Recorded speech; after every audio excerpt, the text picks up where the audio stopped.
Well guys, I decided to do the mirror cover upgrade on my 204. So we are going from this to, let me show you, this. And I'll show you the mirror package that I got from CKS Performance in the UK. So that's the box it comes in. They're actually made by a company called Howell in Taiwan. They come with really good instructions actually. I'll show you. That's it. That's what you get. So if you go on the website of CKS Performance, there is a very basic sheet, but you basically get the two mirrors and all these wires and connectors and stuff.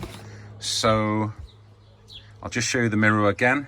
That's it there, and it's got a courtesy light under there, but I'll be honest, I'm not going to bother wiring that up. I don't want to take the door panel off. I've never had it before, so I've just stuffed the connector inside. So this one's almost done. It's been a bit of a fiddle, to be honest, but I'll just run by you how to actually do it, because I went on YouTube and it wasn't actually clear how to get the mirror apart, so it's been a little bit of trial and error. So basically you put your mirror back like that, and the mirror glass itself just basically pulls off. So here we can see the back of the mirror glass there. It's literally just secured on there with these plastic clips. But I'll be honest with you, the passenger side popped straight off. This one I could not budge, to the point I thought I was actually going to break the glass on the mirror.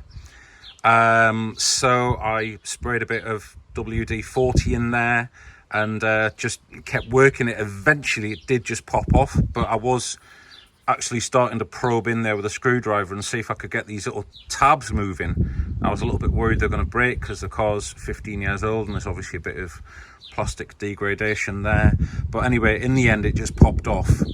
The next thing I had to contend with was taking off the wires, because it's an older car. The crimps didn't come off the connectors easily. I had to put a bit of spray on them, prise them off, and that one was very difficult. So if you aren't going to try and do it, it's not the whole black connector that pops out, it's just the white part, but you do have to get a little screwdriver in there to get the connector out. That didn't happen very easily, to be honest.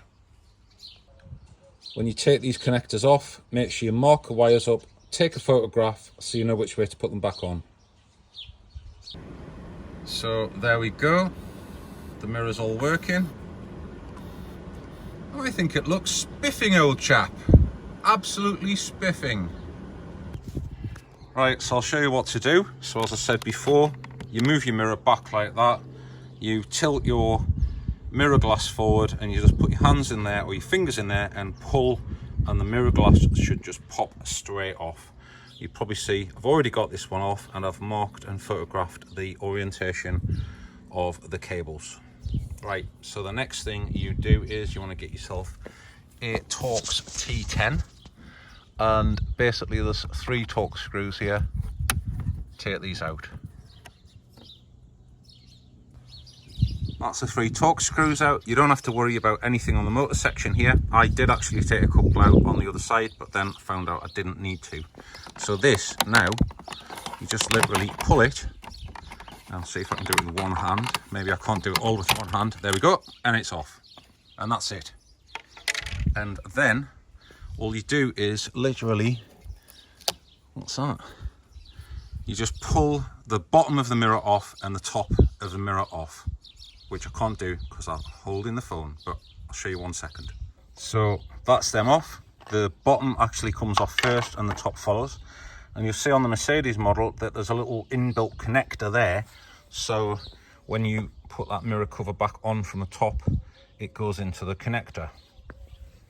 So the new mirror from Taiwan.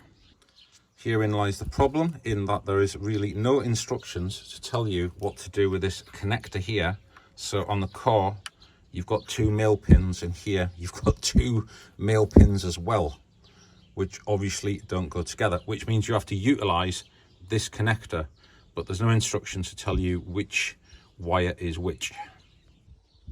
So just to check everything was working, I've just used one of the other wires, come to the battery and just checked that the orientation of the positive and negative is correct, and you'll find the wire with a stripe on it is the positive. So now to check the orientation of the terminals on the wing mirror itself, just find yourself a negative on the car, use a continuity test to find out which is the positive and the negative. So there it is, the negative is on the right. Always a good idea to check it before you do the full assembly. It's all working. Once you've got the mirror on, the two bits just clip together and the outer part clips in there. This one actually went together in like 2 seconds. The other one took a little bit of perseverance. But anyway, it's on. That's it. The 3 self-tapping screws are now in. And there we go. That's the job done. Both are working absolutely fine. And I think it's been a real improvement, and actually a lot easier than buying the later style wing mirrors, to be honest. I was contemplating just getting 2 used ones off eBay, painting them, lacquering them, blah blah blah. These were like about £100 and it took me maybe 40 minutes to do it. So there you go, wing mirror update on the 204 Mercedes.